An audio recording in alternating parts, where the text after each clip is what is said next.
여러분, 올해 집값 어떻게 될까요? 어느 쪽에 포커스가 맞춰져 있을까요? 내릴까요? 오를까요?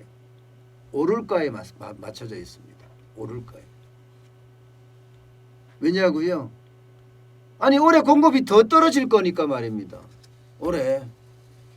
올해는 작년 공급의 반토막밖에 나지 않을 거라고 생각해요. 이 단순한 진리 하나만 보면 돼요. 게다가 변창흠 국토교통부 장관이 취임을 했지만 이 부동산 정책은 달라질 기미가 전혀 안 보입니다. 달라질 기미가. 지금까지 한 정책이 실패였다면 부동산 정책에 대한 대전환이 일어나야 되거든요. 그렇지 않다는 거예요. 그냥 그대로 간다예요. 사람만 바뀌었을 뿐 정책은 그냥 그대로 간다. 그러니 시장에서 부동산을 전망하는 걸 보면 또 올라간다. 역대 최대치로 올라간다예요.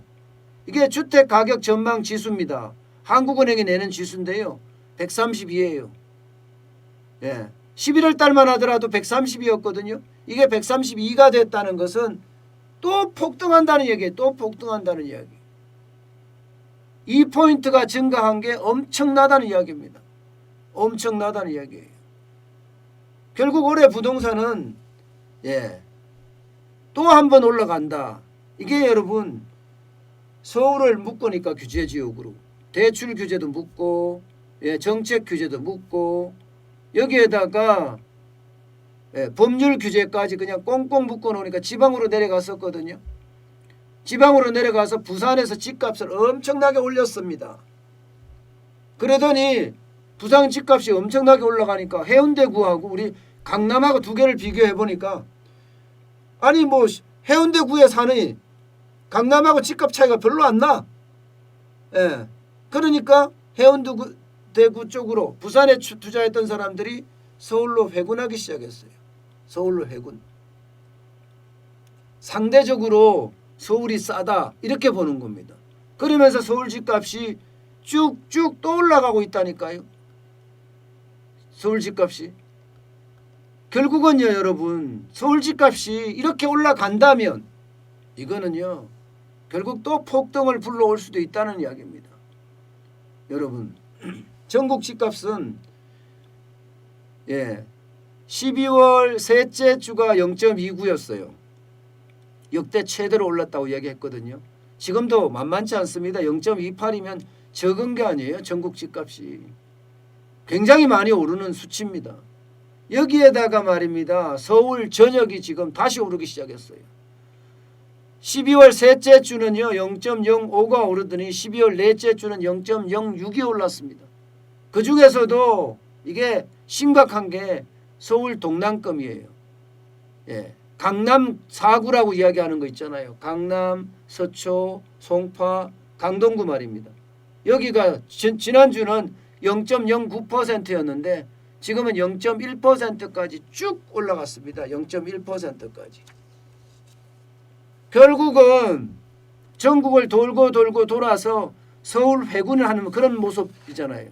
서울로 회군하는. 특히 서울은요. 송파구가 많이 올랐는데 0.11까지 올랐습니다. 토지거래 허가구역이 이게 부동산 규제 중에서는 가장 강력한 규제라고 이야기를 하지만 신천동이나 이런 데는 다 올랐어요. 신천동, 잠실동, 신천동 이거 다 올랐습니다. 특히 제가 있는 문정동도 많이 올랐습니다. 제가 있는 문정동. 서초구도 0.10까지 올랐고요. 강남구도 0.09까지 올랐습니다. 강동구도 0.1까지 오르고요. 그러니까 서울이 다 오른다는 이야기예요. 지금 광진구도 0.08이고요. 마포구도 0.08입니다. 동작구도 0.05고 서울 지금 계속 오르고 있죠. 이거는 더 충격적이 될 수 있다는 겁니다. 그렇다고 지방이 내려가느냐? 지방이 안 내려가요. 지방도 올라가고 있는 중이에요. 인천만 하더라도 0.22였던 것이 0.26으로 오름폭을 키웠습니다. 오름폭을 키웠어요. 심지어 경기도 파주 같은 데 있잖아요. 여기는 규제로 묶었지만 상승폭은 더 커지고 있어요. 파주 0.8, 고양 0.9예요. 남양주시도 0.67이고요. 계속 올라가는 거예요. 지방 울산도 마찬가지입니다. 0.60까지 올라갔습니다. 부산도 0.58이고요. 대구도 0.40이고요. 그러니까 아직까지 전국의 집값이 계속 폭등하고 있다는 얘기입니다. 계속 폭등하고 있다는 얘기. 결국 우리 젊은이들에겐 진짜 최악이 되는 그런 상황을 맞고 있다, 이런 얘기예요. 문제는 앞으로가 더 문제입니다. 앞으로가. 집값은 앞으로도 더 올라갈 거다 하는 게 일반적인 예측이에요. 왜냐고요? 전셋값 보세요. 전셋값. 전셋값이 아직도 올라가 0.29까지 올라갔어요. 0.29. 좀 떨어진다고 하지만 서울도 0.13입니다. 이게 0.13이 적은 수치가 아니거든요. 결국은 전셋값이 쭉 오르니까 매매값을 자꾸 밀어붙이는 거예요. 위로. 자꾸 밀어붙이는 거예요. 서울만 하더라도 떨어진다 하지만 0.18에서 0.17 정도 떨어지는 수준이에요. 수도권도 0.23에서 0.23 보합세 유지하고 있어요. 지방도 떨어진다고 하지만 0.35 여전히 높은 수치입니다. 세종 아니 1.81이 이게 엄청난 숫자 아니에요? 엄청난 숫자. 그러니까 전세 시장도 아직 내릴 기미는 전혀 보이지 않습니다. 전혀 보이지 않아요. 특히 말입니다. 세종시 같은 경우는 전세값만 작년에 61.94% 올랐어요. 61.94%. 아파트 값도요. 가격도 매매가도 42.37% 올랐고 그야말로 폭등이죠. 저는 그런 일이 올해 계속해서 나타날 거다. 저는 이렇게 보거든요. 그 이유가 첫 번째 유동성 많습니다. 유동성이 너무 많아요. 두 번째 영끌 하려고 하는 친구들이 굉장히 많다는 이야기예요. 나 전세살이 더 이상 안 해. 뭐 이런 생각을 영끌해서 집을 사겠다는 거 아니겠습니까? 여기에다가 유동성 되게 많습니다. 돈이 어디로 갈지 몰라. 투자처가 없어. 그러니 올라가죠.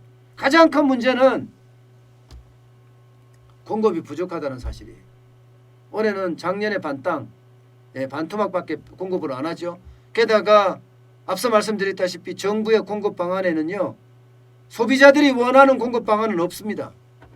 뭐 공공 자가주택? 이름도 참 요상스럽습니다. 공공인데 자가주택이래.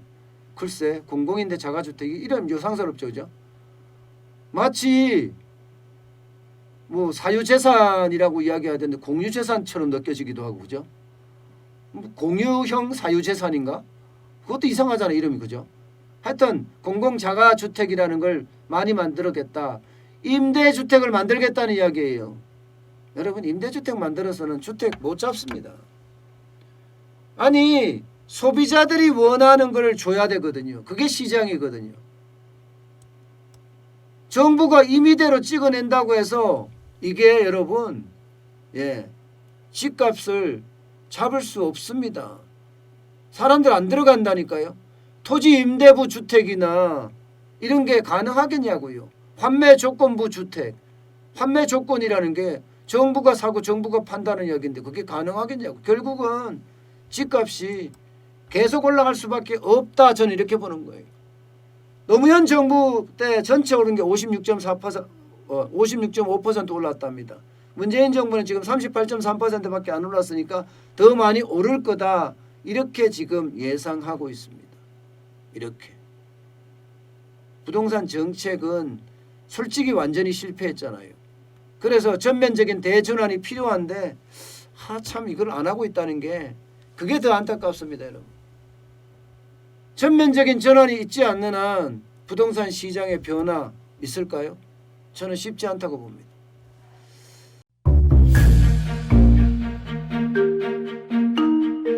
세종대왕과 샤넬 넘버5 벤츠 자동차의 최고급 기종인 마이바흐의 공통점을 아시나요?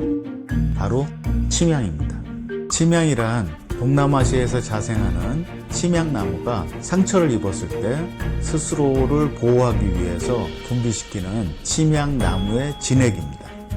진침향은 태국산 침향과 러시아산 녹용, 그리고 국산 홍삼, 백봉령, 산수유, 당귀, 숙지향, 꿀로 로 이루어진 치명한으로 만성 피로나 또 스트레스, 기력이 저하된 직장인분들, 또 수험생들, 연세 드신 어르신분들이 드시면 좋은 환입니다.